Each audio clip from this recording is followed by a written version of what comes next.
The mission being over, everyone got back to Rivendell. The group of adventurers escorted Enfilia back to the pharmacy. Momon and Nabe went to register the Wise King of the Forest to the guild. By the way, the Wise King of the Forest is just a big hamster with a tail.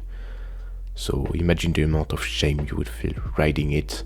That's exactly what Momon felt. Poor guy. At the pharmacy, Enfilia went to see his grandmother, but instead found Clementine. Clementine came to kidnap Enfilia because of his talent to use any magic object. She wants to make Enfilia use the crown she stole to use enough magic to summon an army of undead and destroy the city. The scene cut and we went to Momon, who finished to register the Wise King of the Forest, under the name Hamusuke. Lizzie Baleare, who happened to be outside and recognized Momon, decided to present herself to learn the whereabouts of her grandson. They decided to walk with each other to the pharmacy where Enfilia and everyone is supposed to be. When stepping into the building, Momon felt a problem and jumped toward it. There he found two of the adventurers who went with him turned into zombies, and Ninya, the small child magician, tortured to death. Lizzie and Momon noticed that Enfilia has been kidnapped. The kidnappers, Clementine and Kajit, didn't bother to hide their traces, so Momon suggests to Lizzie that she should hire Momon and Nabe to save her grandson. Momon accepts to save her grandson in exchange for everything she possesses. Lizzie accepts. Momon and Nabe find themselves in a room with a map to search for Enfilia. Momon decides to search for the kidnapper by tracking the adventurer identification plates that Clementine stole from the adventurers she killed. Momon used an outrageous amount of magic scroll to get the location. He used most of the scroll to countermeasure any countermeasure by magic tracking. Then they found that the kidnappers are in the cemetery. Since Clementine and Kajit were able to use the crown thanks to the kidnapping of Enfilia, an army of undead began to appear in the cemetery and overflow. Thanks to Momon, no undead got out of the cemetery. Momon used that event to spread his name in front of the soldiers that were guarding the doors. And that worked really well. Momon began to be called the hero of darkness because of his black armor. Momon started destroying the undead army while moving toward the kidnappers. Momon finally got to the center of the cemetery and met Kajit with other cultists doing some kind of rituals, and Clementine behind them. By the way, Clementine has a bra made out of the plates of adventurers she killed. Just thought I should tell you. Momon decides to go kill Clementine further away and leave Kajit and the cultist to Nabe. Nabe quickly killed the other cultist, but Kajit survived. While walking toward the spot where Clementine will die, what do you mean I spoiled the fact that she will die? Did you expect something else? While walking, she tried to enrage Momon for killing his comrade. Momon says he's just upset she killed his tool. Back to Nabe. Kajit summoned a skeletal dragon supposedly immune against magic. Nabe sent the skeletal dragon to the ground with one hit of the sword, of course. Kajit repaired the dragon and buffed him for the fight. Saying that he can't do anything to Nabe, he summons another dragon. We are coming back to Clementine and Momon. Clementine can't do anything to Momon, and Momon, since he gave himself a handicap, cannot do anything to Clementine. The only reason Momon decided to give himself a handicap was to learn more about how people of this world fight.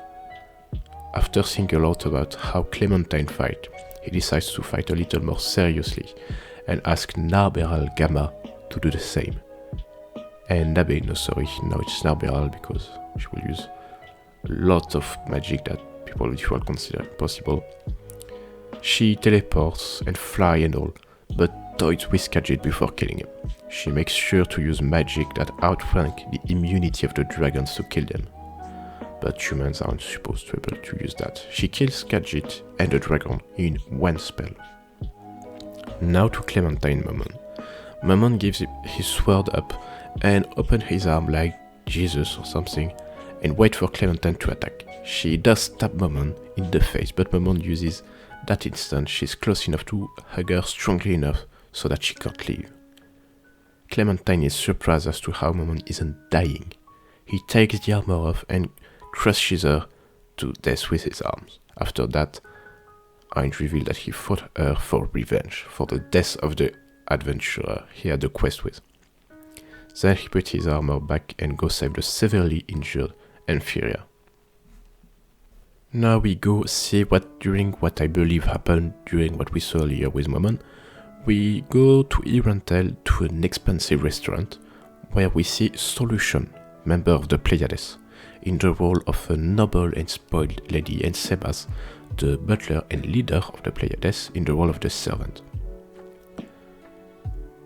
Solution have a false fit of rage where she ordered to leave everyone of her servant to leave the restaurant.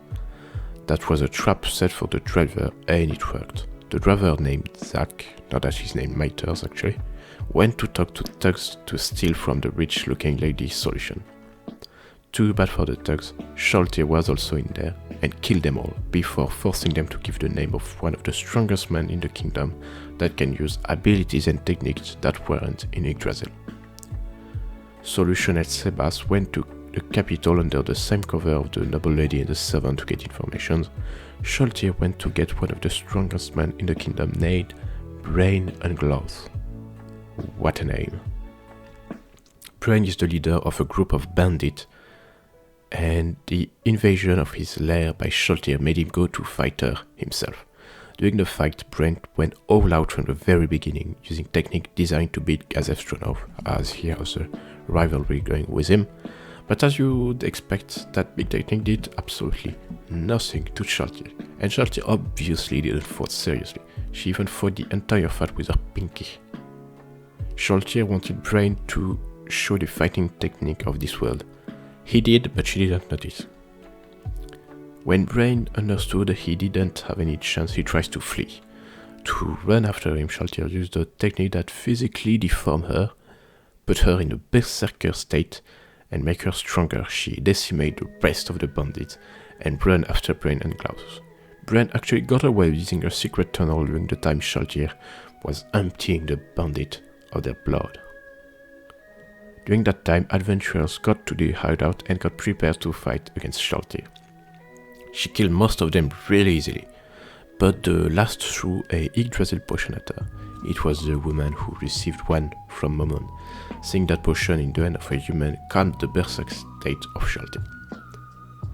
After hypnotizing that woman, Sholtir learned that they left someone to go back to the city in case of emergency to warn the guild.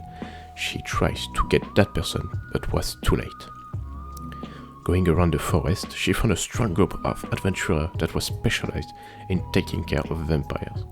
That group used the nighttime to submit Sholtir to their will. Before it fully worked, Sholtir successfully killed the people that tried to hypnotize her, but was still hypnotized. Since the person she was supposed to be submitted to died, she just stopped moving.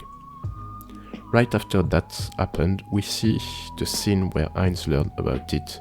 They learned about it because there is a register of the NPC of Nazarick, and when they are controlled by someone else, the names show up in red. Heinz thinks Sholtir rebelled because she disapproved of him. She didn't.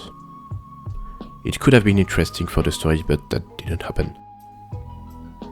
The only way to undo that would be to kill Sholtir and resurrect her after. Since anything or anyone that could force Sholtir into mind control has to be powerful enough to be a threat to Nazarick, Heinz has to locate Sholtir using Divine's object.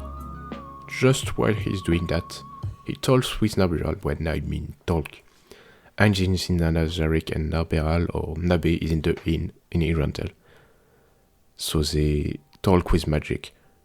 Nabe warns him that the guild master wants Momon to participate in an emergency meeting. Oh, and because of what happened in the cemetery, Momon is now Mithril class adventurer, and the meeting is restricted to Mithril class adventurer only. The guild master tells what happened to the adventurer that was sent after Sholtir, Obviously, he doesn't know who Shaltir is. He's just describing a powerful vampire that could only be Shaltir. The Guildmaster and other adventurers are making the hypothesis that the vampire has a link with the cult of Zuranon that attacked the cemetery. Moments denies that link, but he has to explain how he knows that. So he makes up a story about how he has been tracking that vampire for a long time, and gives it the name Honyopenyoko. What a name. Momon doesn't want to let the other adventurer get close to Shaltir, so he says his team will kill the vampire. And to make the adventurer leave him the vampire, he unveils a crystal that supposedly has a level 8 magic, which is apparently on the border of mythology. He also asks for a rank upgrade if he kills the vampire.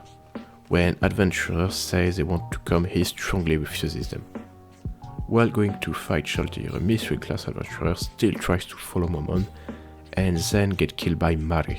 Mare, Albedo, Narbelal and Hamesuke are in the little group. He makes everyone go back to Nazarick and go see Shaltir with Albedo. They find themselves in front of an hypnotized Shaltir that isn't moving nor talking. Heinz tries to use an item that summons the strongest level of magic to get rid of Shaltir's hypnosis. Spoiler, it fails. Fearing that it could make Shaltir attacks them, he teleports away. And we see something that in the future we will rarely see. Heinz feeling rage. Even with the undead nature that makes it hard to feel strong emotions. Heinz explained to Albedo, and us by the way, that the only thing that could make the so-called supreme magic fail are world items. World items are the most powerful items that existed in the game. Heinz consequently places Nazarick in emergency state and recalls every guardian to Nazarick. To prepare for the fight, Heinz, Albedo and Yuri, by the way Yuri is a member of the Pleiades, they go to the Nazarick's treasure room. Heinz, Albedo and Yuri have to travel to the deepest part of the treasure room to get world items and other powerful weapons to fight against Shaltir. Upon getting there, they see someone that looks like Tabula Smaragdina, Albedo's creator. That turns out to be Pandora's actor, the guardian of the treasure room. Pandora's actor has been made by Heinz during a peculiar point of his life. Right now he feels shame of the weird behavior he put in his NPC. By the way, every time Heinz feels strong emotion like shame, we see a greenish aura emanating from Heinz getting rid of that emotion. Almost every time Pandora's actor speaks, we see that aura. Especially because of the weird look that Albedo and Yuri gives Pandora. Heinz and Albedo only entered the mausoleum. It's called mausoleum because while his guild members started to leave the game, the lonely Heinz made statue of his comrades with the stuff they gave him before leaving. When Heinz talks about the spot he prepared for himself, in an actually touching and emotional moment I've found, Albedo tries to make him promise to never leave them. Heinz doesn't make that promise and reveals that he didn't come here to get the world item for the fight against Shaltir, but to give them to the Guardians, and that he will be the only one to fight Shaltir, because he doesn't want his comrades' children to kill each other. I mean, I guess I can call them their children. The reason he didn't promise not to leave them is because he isn't sure if he will come back alive. He also revealed that the three reasons he does not want anyone else to fight Shaltir is 1. He isn't sure if he is good enough of a leader. 2. He thinks that's a trap and wants the Guardian on the lookout for other soldiers with the world-class items while he fights Shaltir. And 3. He plans to kill Shaltir, and Shaltir is very powerful. He doesn't want the other Guardians to get killed. Since Heinz is a massive Weeb and played the game a lot, he's confident he will win, and that convinces Albedo to follow his plan too. After preparing himself, Heinz went back to where Shaltir is, followed by Mali and Aola, all holding world items. Heinz ordered them to stay on the lookout. After looking at it with his spell, Heinz learned that the one who put Shaltir in hypnosis isn't around. I'm pretty sure Shaltir killed him just before the mind control happened, but Heinz cannot know that. In Nazarick, Albedo gathered the rest of the Guardians to see the battle through a magic spell that showed the area. Cocytus and Demiurgos strongly disagree with letting Heinz go into the battle alone, to be the bait for the people that hypnotized Shaltir. The Guardians think Heinz is more likely to lose against Shaltir. Back to the fight. Heinz slowly walks near Shaltir, who still doesn't move and talks. Heinz casts a first support spell on himself, which was a test to see if she would attack. She didn't, because it wasn't direct hostility, so he cast a stun of support spell for a significant amount of time. While he casts magic, he takes out some weird sticks out of his inventory. One is a watch with Buku Bukucha Gamma's voice. Now is the time to start the fight, and Heinz starts with a superior magic that pretty much blows up the entire area. Shaltir and Heinz obviously survive the spell, and Shaltir becomes fully equipped and moves and talks. And that's weird, but she still recognizes Heinz as her masters but wants to fight and kill him. Even Shaltir thinks Heinz can't win. At first, Heinz has the upper hand, because all the preparations he made. The traps he placed, there was also some bluffing coming from Heinz. Heinz knows that the Guardian sees him as the smartest, so he has to be prepared for everything. For example, he didn't place traps everywhere, but Shaltir expected him to do so, so she stepped back when she could have attacked. Or another example of Heinz being smarter is on his weaknesses. Apparently, Undead are weak to fire and light magic. When Shaltir attacked with fire, he made it look like he received no damage, but he did. And when she attacked with light magic, he feigned being really hurt, to make her believe he didn't prepare against light magic. He also used a spell to dissimulate his true MP number, so she believes he has almost no MP when he still has a lot.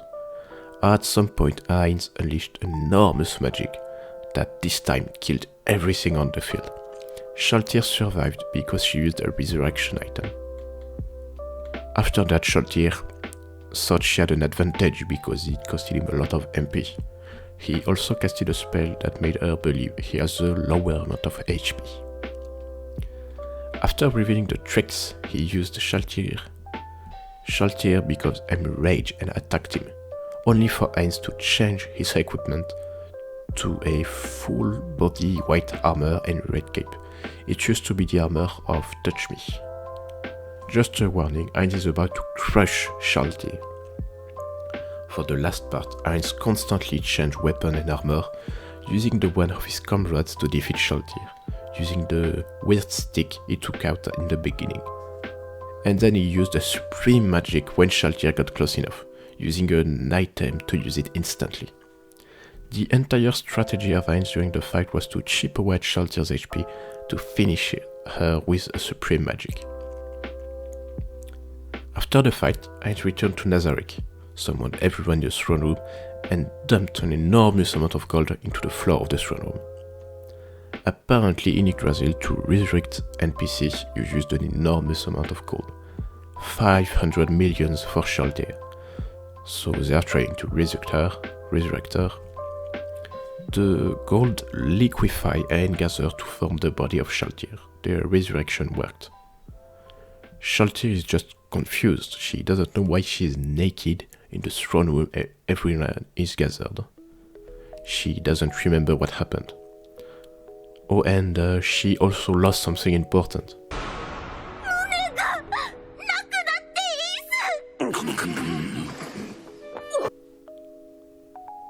Every Guardian starts explaining what happened and what she did. Guardians want Heinz to reprimand Shaltir, but Heinz is blaming himself for what happens. And then the last part of the last episode is mostly setting up season 2, with the lizard, Sebas in the capital and all. We also see the one responsible for Shaltier's hypnosis. Some of them survived, but as I said, the one doing the hypnosis died. Shaltier killed 2 of them and they had to go back to the slain theocracy. Then we see Lizzie and Enfilia Baleari being escorted by Nabe to the village of Carne. Member of the Pleiades, Lupus Regina Beta has been put in charge of protecting the village, and Moment the adventurer became adamantite. Then the season ends with Heinz preparing some kind of big attack. That's it for season 1. If you want a season 2 review, say so in the comments, or if you want me to review another anime for you, just say so. Thank you for watching, and subscribe.